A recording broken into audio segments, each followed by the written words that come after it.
Welcome to Double D Do Business. Get ready for our quick dLog packed with insights and inspiration. Think, reflect, and join the conversation. Double D, your thought and positive agitation guides. Let's go.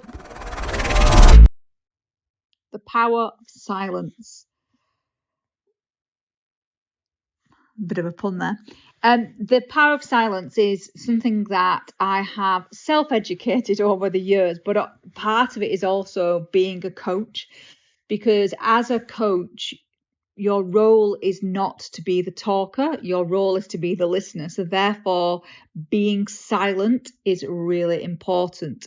There's also an amazing book by Nancy Klein.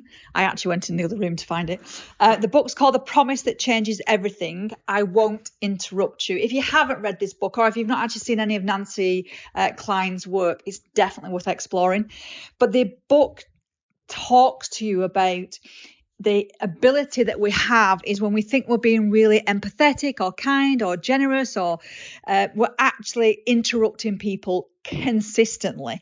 And when I'm coaching and I'm talking to people about this and just actually getting people to recognize it, it has to start with self. So I started really noting down when I interrupted people. Boy, did I do it a lot.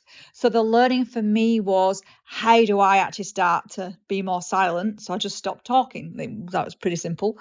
And actually what you started to listen and then hear, because the two distinct things as well, listening and hearing are two very different things.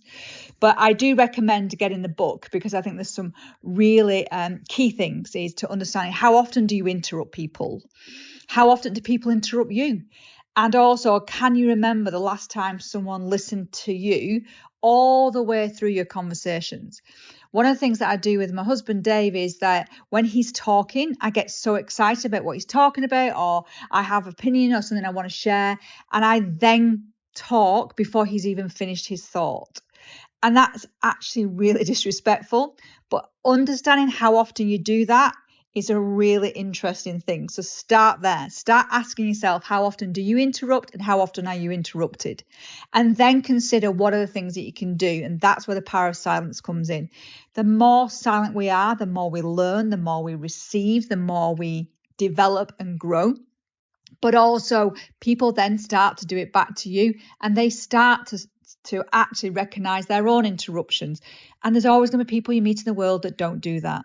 But most people, the ones you care about, are going to see the difference. Give it a go and see what happens.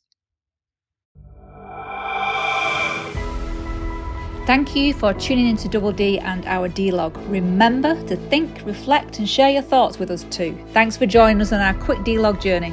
Until next time.